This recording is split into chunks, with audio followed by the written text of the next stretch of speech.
नमस्कार, मैं अनामिका आप सभी दर्शकों का इस कार्यक्रम में स्वागत करती हूँ। वर्तमान समय में पेरेंट्स अपने बच्चों को लेकर बहुत अधिक महत्वाकांक्षी है। बात पढ़ाई की हो या फिर करियर बनाने की, असामान्य रूप से दबाव बच्चों पर निरंतर बना रहता है। आज बचपन भी तनावग्रस्त है। आज इस कार्यक्रम में हम इसी विषय पर चर्चा करेंगे और हमने स्टूडियो में आमंत्रित किया है मिसेस नीना अग्रवाल जी को, जो एक क्लिनिकल साइकोलॉजिस्ट हैं। नीना जी, आपका इस कार्यक्रम में बहुत बहुत स्वागत है। नमस्कार, थैंक यू, आपने मुझे बुलाया यहाँ। नीना जी, हर बच्चा जो है वो यूनिक है, योग्य है, लेकिन एक छोटे से बच्चे पे शुरू से ही बहुत अधिक दबाव देखने को मिलता है। आप छोटे बच्चे को देख लीजिए जो 3 साल, महज 3 साल उनकी उम्र रही होगी और वो स्कूल जाना शुरू कर देते हैं, लेकिन कंधों पर बड़े बड़े बस्तों का बोझ है। कहीं लगता है कि उन भारी बस्तों के तले उनका बचपन दब सा गया है। बिल्कुल, नॉट ओनली उनका जो बस्ता रहता वो भारी रहता है, लेकिन बच्चा पैदा होने के बाद ही 2 साल की उम्र से पेरेंट्स जो है स्कूलों के चक्कर काटने लगते हैं और बच्चे को एक रोबोट की तरह क्वेश्चन आंसर्स रिप्लाई करने होते हैं इंटरव्यू में। वो छोटा सा बच्चा मन हुआ तो किया, नहीं मन हुआ तो नहीं किया, लेकिन अगर नहीं करता है तो वहीं से उसकी कहानी शुरू हो जाती कि अगर करता तो शायद इसका एडमिशन हो जाता। तो कंधों पे बस्तों का बोझ है और पेरेंट्स के प्रति उनका जो साइकोलॉजिकल प्रेशर है वो बहुत ज़्यादा है। पेरेंट्स में भी ये होड़ लगी हुई है कि अच्छे से अच्छे स्कूल में बच्चों को डाला जाए। इसके लिए शुरू से ही प्रेशर उन बच्चों पे बना दिया जाता है। बच्चे स्कूल से आए नहीं कि उनको ट्यूशन्स क्लासेस भेजना है, एक्स्ट्रा एक्टिविटी क्लासेस भेजना है, तो ऐसे में पेरेंट्स बच्चों के साथ कितना समय दे पाते हैं? पेरेंट्स यही तो है, बच्चों के साथ क्वालिटी टाइम तो शायद भूल ही गए हैं और बच्चे को अच्छा स्कूल में देने के चलते वो इतनी क्लासेस के चक्कर लगाते हैं कि बच्चा बेचारा थक जाता है कि कहाँ क्या ज्वाइन करे, कहाँ नहीं करे। और तीसरी बात है, हमारी जो शिक्षा प्रणाली है, एजुकेशन सिस्टम है, वो अपने आप में फ्लॉड है।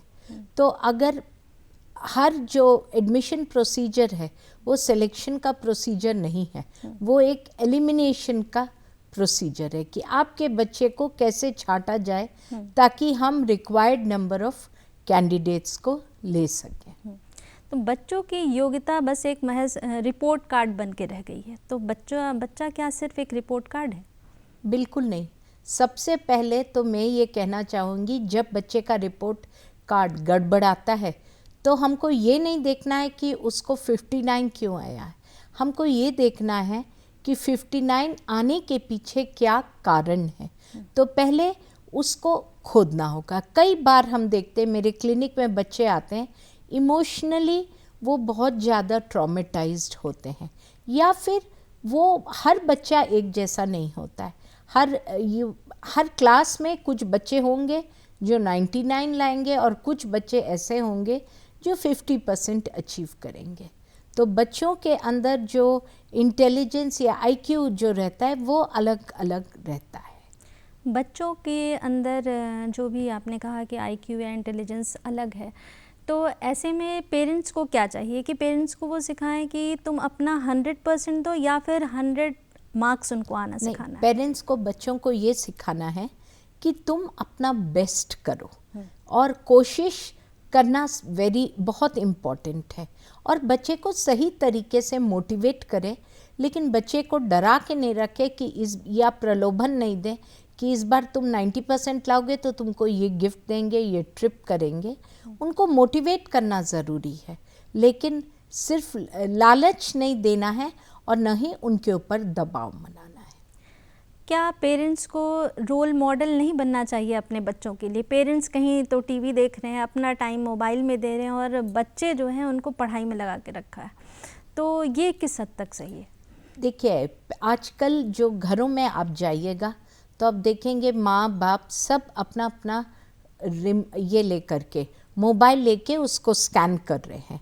तो वहाँ पर जो है वहीं से बच्चे को रोल मॉडल मिलता है कि मेरे पेरेंट्स ऐसे बिहेव करते हैं। लेकिन अगर पेरेंट्स भी मोबाइल कुछ देर के लिए रख दें और बच्चों के साथ आराम से बात करें कि दिन भर क्या हुआ, तुम्हारे फ्रेंड्स कैसे हैं, तो एक दोस्ताना संबंध बनाएंगे तो उनको अपने बच्चों के बारे बहुत सारी जानकारियाँ रहेंगी।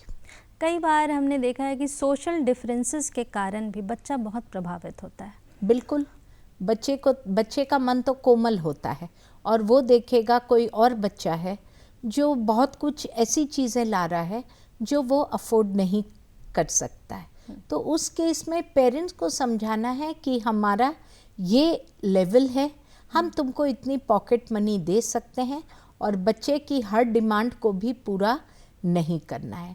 कहीं ना कहीं बच्चे को नो भी बोलना है ताकि बच्चा अपने सीमा में रह सके।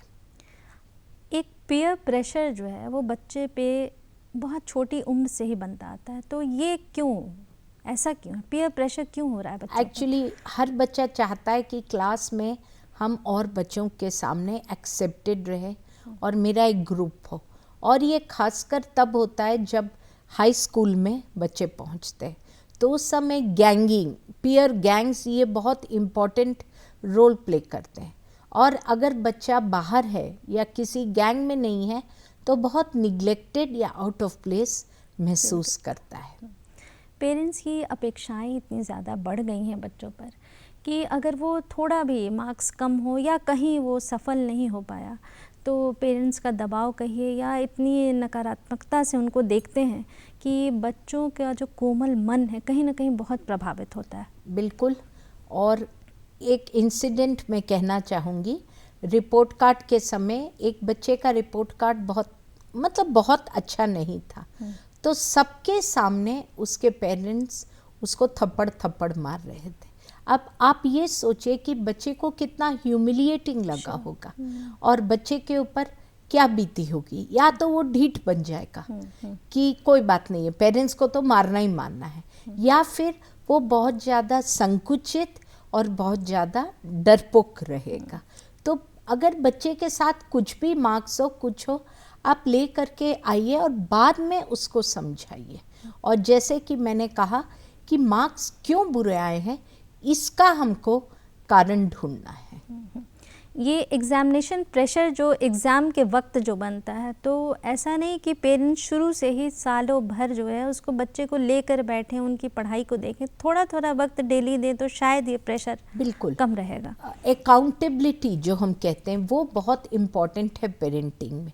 मेरा बच्चा किस समय क्या कर रहा है, और अगर शुरू से ही सिर्फ मोबाइल में है, लैपटॉप में है, तो अगर वो बोलता भी है कि मुझे प्रोजेक्ट करना है, लैपटॉप चाहिए, तो कहीं ना कहीं पेरेंट्स को चेक करना है कि बच्चा सही साइट पे जा रहा है कि नहीं, वो कोई गलत साइट पे तो नहीं जा रहा है। और दूसरा है एक कंसिस्टेंट मेहनत, वो बच्चे के साथ मैटर करती है। लास्ट मिनट स्टडीज से बच्चे की नींद खराब होगी, उसका खाना पीना खराब होगा, और अगर हो सकता है कभी कभी इतना स्ट्रेस में बच्चा आ जाता है कि एग्ज़ाम के टाइम में ब्लैंक आउट हो जाता है। सही बात है। तो ये ज़रूरी नहीं कि बच्चों की जो आदत है, आजकल बहुत बच्चों की आदत भी बिगड़ रही है या संगति खराब हो जा रहा है, तो पेरेंट्स का कितना हद तक इसमें योगदान है? नहीं, पेरेंट्स की ड्यूटी वहाँ ख़त्म नहीं होती है कि वो लोग फाइनेंशियली हर तरीके से सब कुछ प्रोवाइड कर रहे हैं। बच्चे के मन में क्या चल रहा है, बच्चे के साथ शेयर करना, कम्युनिकेट करना, ये भी पेरेंट्स की बहुत इम्पॉर्टेंट ड्यूटी होती है। कई बार ये होता है कि पेरेंट्स ने जो नहीं कर पाया अपने जीवन में, मान लीजिए उनको डॉक्टर बनना था, वो नहीं बन पाए, वो अपने बच्चों से वो करवाना चाहते हैं, तो ये किस हद तक सही है? कुछ हद तक सही है कि पेरेंट्स सोचते हैं कि हमको तो मौका नहीं मिला और हम बच्चों को वो मौका दें, लेकिन ये भी है कि सिर्फ मौका नहीं देना है, बच्चे को हमको उसको देखना है कि उसकी पोटेंशियल है कि नहीं उस चीज़ के लिए। और आजकल इवन मेडिसिन में आप देख रहे हैं लाखों कैंडिडेट बैठते हैं और मे बी 10,000 खाली सेलेक्ट होते हैं, तो ये तो पक्का है कि जो सेलेक्ट नहीं हुए उसके लिए क्या और ऑप्शंस हैं, उसको एक्सप्लोर किया जाए। और हम लोग प्लान A, B, C हमेशा रखें। बच्चों को मुझे ऐसा लगता है कि हमेशा वो सफल ही नहीं हो सकते, तो असफलता का पाठ पढ़ाना कितना ज़रूरी है? बिल्कुल, लाइफ में सफलता असफलता दोनों ही चलता है, और बच्चे को अगर विन विन सिचुएशन खाली सिखाते हैं तो बच्चा जब ना होता है तो उसको हैंडल नहीं कर पाता है। और कई बार इसी कारण आप देखिएगा कि कोई गर्लफ्रेंड ने मना कर दिया या बॉयफ्रेंड ने मना कर दिया तो वो लोग अपनी जान तक लेने पे उतारू हो जाते हैं। और इसके लिए फिज़िकल स्पोर्ट्स बहुत इम्पॉर्टेंट है, क्योंकि स्पोर्ट्स में एक टीम जीतेगी एक टीम हारेगी। तो शुरू से ही हमको बच्चे की हर डिमांड को पूरा नहीं करना है, हमारे पास अगर पैसे हों तो भी। सही बात है। बच्चों के मन में तनाव कम बने, इसके लिए उन्हें अपना दिनचर्या कैसा बनाना चाहिए? सबसे पहले तो एक बैलेंस्ड रूटीन होना चाहिए। टाइम टेबल, मतलब आप सोइए पूरा 8 आवर्स आपको सोना है। फूड जो है सिर्फ जंक फूड नहीं खाना है, प्रॉपर हमारा इंडियन खाना तो बहुत ही हेल्दी और पौष्टिक है, तो वो इंडियन जो खाना है वो सब खाइए। हाँ, एक दिन आप हफ्ते में रख सकते हैं जब आप मैगी खाएं, बर्गर खाएं, वो आप एक दिन तय कर सकते हैं कि चलो ये इस दिन हम लोग बाहर का खाएं, लेकिन बाकी टाइम घर का स्वस्थ और हेल्दी खाना खाना चाहिए। फ्रूट्स, नट्स, सब कुछ पेरेंट्स को देना चाहिए। तो healthy routine, healthy diet and also healthy time table कि हम थोड़ी देर खेलें भी और कंसिस्टेंटली 1 घंटा या 2 घंटा हम स्टडीज़ के लिए रखें। तो स्कूल और शिक्षक जो हैं उनका कितना योगदान है, या कितना योगदान वो दे सकते हैं ताकि बच्चों का जो तनाव है वो कम से कम रहे? एक तो ये भी होता है कि शिक्षक भी सिर्फ पढ़ाई पर नहीं फोकस करें। स्कूल में बच्चा रहता है तो अगर बच्चे को किसी प्रकार की प्रॉब्लम है तो शिक्षक तो सबसे पहले नोटिस करता है, तो वहाँ उसको सिखाना है। आजकल मॉरल साइंस वगैरह की क्लासेस लुप्त हो रही हैं, लेकिन वो सब क्या था, हमारी मॉरल वैल्यूज़ क्या है, इन चीज़ों को। और तीसरा कि every person is not going to be first, ये चीज़ इवन शिक्षक को स्टूडेंट्स को बताना है कि गिव योर बेस्ट। पेरेंट्स क्या कर सकते हैं बच्चों के तनाव को कम करने के लिए? पेरेंट्स क्या करें? आई थिंक पेरेंट्स खासकर जब बच्चा एग्ज़ाम के पहले बच्चे के ऊपर बहुत ज़्यादा बर्डन नहीं डाले, वो देखें कि वो टाइम से सो रहा है और कंसिस्टेंटली बच्चे के साथ एक फ्रेंड के रूप में रहें, क्योंकि कई बार फ्रस्ट्रेशन में बच्चे जो एडिक्शंस होते हैं वो पिकअप कर लेते हैं। तो पेरेंट्स के साथ अगर एक ओपन रिलेशनशिप रहेगा तो इन चीज़ों का चांसेस कम रहेगा। एक और बात नीना जी, जो अभी भी हमारे समाज में है, जेंडर डिफरेंसेस। लड़कियां जा रही हैं सभी फील्ड में, लेकिन कई ऐसे घर हैं जहां आज भी लड़कियों को सभी फील्ड में जो उनका मनोवांछित जो फील्ड है उसमें करियर बनाने का ऑप्शन उनको नहीं दिया जा सकता है। तो ये कहाँ तक उनको प्रभावित करता है? देखिए, सबसे पहले तो हम एक घटना का उल्लेख करना चाहेंगे कि हम लोग एक फ़्लाइट में थे, तो उस समय पायलट, को पायलट और पूरा it was an all women crew. तो मुझे देख करके बहुत ही खुशी हुई। तो कहीं ना कहीं हम अपने बच्चों को, चाहे वो लड़का ही हो, सिखाएं कि आप औरतों की इज्जत करो, you allow her to do what she wants. और ऐसा नहीं है कि एक लड़की को ही सब काम करना पड़ेगा। तो आई थिंक अभी शहरों में तो काफ़ी कुछ बदलाव आ गया है, लेकिन बाकी जगह अभी भी बदलाव आना बाकी है। इससे कई लड़कियों का जो करियर है वो कहीं ना कहीं दब जाता है। बिल्कुल। और वहाँ से भी उनका डिप्रेशन जो है वो शुरू हो जाता है। ये भी एक कारण है। अच्छा, अब बच्चों को पेरेंट्स ने तो भेज दिया कहीं ना कहीं पढ़ने के लिए, उनको सबसे ब्रांडेड जगह भेजनी है, ये पेरेंट्स के अंदर आजकल आ गया है कि सबसे जो बेस्ट है वहाँ भेजें। ऐसे में इकोनॉमिकल प्रेशर बच्चों पे बहुत बढ़ रहा है। बिल्कुल। और कई बार इस इकोनॉमिकल, जो बच्चे ओवर सेंसिटिव होते हैं कि मेरे पेरेंट्स ने इतना स्पेंड किया मेरे ऊपर, I am not using it, तो वहाँ पर उनके साइकोलॉजिकल डिसऑर्डर्स भी हो जाते हैं। ये हम अपने क्लिनिक में देखे हैं। और दूसरा क्या है कि बच्चे को भेजिए उनको ये सोच के कि मेरा ड्यूटी है तुमको पढ़ाना, लेकिन यू डू योर बेस्ट, आगे होगा या नहीं होगा वील लीव इट। बच्चा पढ़ने कहीं बाहर जैसे चला भी गया है, मतलब कोचिंग वो जब करने गया है, नॉट मतलब अपना वो करियर बनाने नहीं गए हैं, जस्ट वो पढ़ने गए हैं, वहाँ पे भी बच्चा अक्सर अकेला हो जाता है। बिल्कुल, खासकर हमारे यहाँ रांची में इतने कोचिंग सेंटर्स हैं, और जो रांची के आसपास एरिया से बच्चे आते हैं, पहले तो कल्चर शॉक लगता है उनको। दूसरा, फिर वो अपना स्वैग दिखाने के लिए आप देखिएगा कि स्मोकिंग कर रहे हैं, गांजा पी रहे हैं। कुछ बच्चे तो बहुत अच्छा भी करते हैं, लेकिन ये बात है कि हमारे जो कोचिंग सेंटर्स हैं वो भी बोर्ड्स पे खाली जो सक्सेसफुल बच्चे 100 में से अगर 10 सक्सेसफुल है तो उनकी फ़ोटोज़ लगाएंगे, लेकिन जो 90 नहीं सक्सेसफुल है, 90 तो बहुत कम नंबर बता रहे हैं, जो और बच्चे नहीं हैं उनके बारे में कोई उल्लेख नहीं होता है। तो पेरेंट्स को भी समझना है कि बच्चे को भेज रहे हैं तो इतना टफ कंपटीशन है कि हर बच्चा, ज़रूरी नहीं है कि IIT निकाल लेगा, हर बच्चा मेडिकल निकाल लेगा। अच्छा, जो बच्चे जिन्होंने IIT या नीट नहीं जिन्होंने निकाला है, उनके दिमाग पे तो प्रेशर बना ही रहता है, तो क्या उनके पास और कोई करियर ऑप्शन नहीं? बिल्कुल है। अगर मेडिकल नहीं है तो you have speech therapy, occupational therapy, you have physiotherapy, बहुत सारी चीज़ें हैं। और उसके अलावा फिर आप जो भी मतलब लैब टेक्नीशियन है, कुछ आप कर सकते हैं। ऐसा नहीं है कि आप नहीं कर सकते हैं, क्योंकि ये तो पक्की बात है कि सिर्फ 10,000 स्टूडेंट्स का सिलेक्शन होगा, बाकी स्टूडेंट्स का, और वो ज़रूरी नहीं कि बच्चा पढ़ाई नहीं किया हो, कई बार लक फैक्टर भी इम्पोर्टेंट होता है। इस जगह पे बच्चे अक्सर डिप्रेशन में आ जाते हैं कि उनका हुआ नहीं, करियर ख़त्म हो गया है। तो बच्चे जो ये प्रोग्राम देख रहे हैं, आप उनको क्या कहना चाहेंगे? देखिए, सबसे पहले तो हमारे सामने कोटा का उल्लेख कई बार अभी रिसेंटली पेपर में था कि उन्होंने ऐसे पंखे लगाए हैं कि थोड़ा सा भी वेट पड़ता है तो पंखा गिर जाता है, या साइड।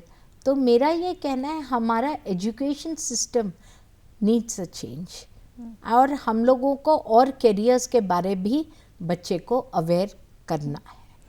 और बच्चे ये भी समझें कि नीट और IIT उनके जीवन बस नहीं है, that is not the end, जीवन उसके आगे भी है। बिल्कुल, यहाँ नहीं तो उधर भी हम चले, असफलता को अपनाना सीखें। हाँ। ये शुरू से ही हमको बच्चे के मन में डालना है, गिव योर बेस्ट, लेकिन अगर सफल नहीं हुए तो बहुत कुछ है जो तुम कर सकते हो। अच्छा, कई बार ऐसा हुआ है कि बच्चे ने मेडिकल निकाल भी लिया है, इंजीनियरिंग निकाल भी लिया है, लेकिन वहाँ भी हो सकता है फर्स्ट ईयर या सेकंड ईयर आते आते क्यों ऐसा प्रेशर बन जाता है कि उनको अपनी जीवन समाप्त करना। या फिर अभी कुछ क्लाइंट्स ऐसे हैं जो मतलब इंजीनियरिंग कॉलेज से वो लोग अपना TC ले लिए हैं क्योंकि वो कोप ही नहीं कर पा रहे हैं। इंजीनियरिंग में तो चले गए लेकिन वो कोप नहीं कर पा रहे। तो पहले बच्चे की क्या पोटेंशियल है, इस चीज़ को हमको बहुत ज़्यादा ध्यान में रखना चाहिए। हाँ, बच्चे के पोटेंशियल के अनुसार ही वो करियर चूज़ करे। और मेरा बच्चा अगर इंजीनियर नहीं बना या डॉक्टर नहीं बना तो वो ही इज़ नॉट लेस, मतलब वो कम नहीं है। हमको जो भी करता है उसको देखना है और अपनाना है। तो जो बच्चे 100% नहीं दे पा रहे हैं या नहीं दिए, वो अपने आप को कैसे कोप अप करें इस माहौल में? जो बच्चे 100%, देखिए पहले तो बच्चे को भी खोजना है कि किस दिशा में मेरी रुचि है और हमको करना है तो हम करें। कई बार होता है साइंस ले लिया क्योंकि पेरेंट्स की एक्सपेक्टेशन है, लेकिन हर बच्चा साइंस के लिए नहीं बना, हर बच्चा आर्ट्स के लिए नहीं बना है और हर बच्चा कॉमर्स के लिए नहीं। मतलब लोग है दृष्टि से आर्ट्स और कॉमर्स को देखते हैं। जो बच्चे छोटी सी उम्र में तनावग्रसित हो गए हैं या डिप्रेशन की ओर जा रहे हैं, वो अपने आप को कैसे निकालें? पहले तो पेरेंट्स को देखना होगा, शिक्षक को, कि कहीं ये डिप्रेशन में तो नहीं जा रहा है, और उसको फिर मतलब या तो टीचर्स और पेरेंट्स अपने लेवल से समझाएं, नहीं तो किसी मनोचिकित्सक के पास जाए ताकि उसका डिप्रेशन बढ़े नहीं। बच्चा डिप्रेशन में जा रहा है, ये बच्चा या उनके पेरेंट को कैसे पता चलेगा? देखिए, एक तो बच्चा अलग अलग सा रहेगा, बच्चा जो है और फ्रेंड्स से नहीं मिलेगा, स्टडीज़ किसी भी चीज़ में उसका इंटरेस्ट थोड़ा लो हो जाएगा, और अगर बहुत ज़्यादा पहले बातचीत करता था तो आप देखिएगा कि वो शांत रहने लगा है। आपने तो कई बच्चों को देखा होगा जो डिप्रेशन में हैं, तो कोई ख़ास ऐसा वाक़या जो आपको याद आ रहा हो कि डिप्रेशन में बच्चा है वो कैसे निकल पाया? देखिए, कई बार अभी रिसेंटली ही एक बच्चा आया था, वो डिप्रेशन और उसको एक डिसऑर्डर था। तो यहाँ पर पेरेंट्स जो हैं वो अपने लेवल या अपने समाज में जो स्थान है, जिसको हम लोग कहते हैं स्टिग्मा, इतना ज़्यादा स्टिग्मा है कि चाहते हुए भी वो लोग बच्चे को नहीं ला रहे थे। बच्चे को ज़रूरत थी थेरेपी की, लेकिन पेरेंट्स का प्रॉब्लम ज़्यादा था वहाँ पर। बच्चे को स्कूल से छुड़ा लेना इज़ नॉट द आंसर। आपको बच्चे को ट्रीट करना है। पेरेंट्स ही एक्सेप्ट नहीं कर पाते बिल्कुल हैं कि उनके बच्चे में कोई डिसऑर्डर है, ये पेरेंट्स का एक्सेप्टेंस नहीं है। और हमारे समाज में ये बहुत ज़्यादा है कि पेरेंट्स में अक्सर प्रॉब्लम होती है कि वो लोग अपने बच्चे को जैसा है उसे अपनाना नहीं चाहते। वो लोग सबको एक रेडीमेड परफेक्ट बच्चा चाहिए। Even teachers, they want readymade children who are answering in class और जो बहुत अच्छा कर रहे हैं। नीना जी, आपको क्या लगता है कि हमारी जो शिक्षा प्रणाली है उसमें कुछ क्या ऐसे बदलाव लाने चाहिए ताकि बच्चों पे तनाव जो है उनके कोमल मन पे कम पड़े? बिल्कुल, ये तो है। अब CBSE में उन्होंने किया है कि हर बच्चे को पास कर देना है, लेकिन वो अलग सिर्फ एक नहीं है। और कहीं पर उन्होंने कहा है कि फिज़िकल पनिशमेंट अलाउ नहीं करिए, तो उससे बच्चे के ऊपर पॉजिटिव भी असर पड़ा है, नेगेटिव भी असर पड़ा है। तो शिक्षा प्रणाली को आई थिंक हम लोगों को थोड़ा सा उसको सिस्टम को चेंज करना होगा। दूसरा है IIT और मेडिसिन का जो क्लाउड है उसको थोड़ा सा कम करना होगा कि और चीज़ें भी हैं जिसमें ज़िंदगी बहुत अच्छी तरह कटती है। तो जो अभिभावक के प्रोग्राम देख रहे हैं नीना जी, आप उनको क्या सलाह देना चाहेंगे? हम यही बोलेंगे कि हर बच्चा यूनिक है और आपका बच्चा भी अपनी जगह यूनिक है, और आप उसको एक्सेप्ट करिए, उसकी खूबियाँ देखिए, उसकी नेगेटिविटीज़ को भी एक्सेप्ट करिए कि मेरे बच्चे में ये प्रॉब्लम है। तो आपको अपने बच्चे को जैसा ही भी वो हो, कम या और थोड़ा नेगेटिव थोड़ा पॉजिटिव तो हर किसी में रहेगा, तो उसको एक्सेप्ट करते हुए उसको अपना दोस्त बनाइए।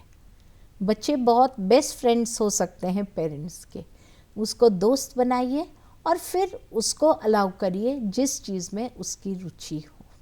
बच्चे जो देख रहे हैं प्रोग्राम, कई बार हम लोगों ने देखा है कि बच्चे जो बाहर जाते हैं पढ़ने, उन पे 3 तरफ़ा प्रेशर रहता है। एक तो पेरेंट्स ने इकोनॉमिकली उनको जो भी लोन वगैरह दे के भेजा है उन पे प्रेशर बना रहता है। पेरेंट्स अक्सर बोल देते हैं कि मैंने इतना कुछ दे के भेजा है, वो प्रेशर उन पे बना हुआ है। दूसरा, उनको लगता है कि फ्रेंड्स क्या बोलेंगे, यहीं पे करियर की अंत हो गई हमारी। तो इन सब चीज़ों से बच्चे जो है वो कैसे बाहर आए? बच्चों को पहले अपना गोल्स पे फोकस करना है, और फ्रेंड्स जहाँ तक है तो कहीं ना कहीं तो बच्चा पहुँच ही जाएगा।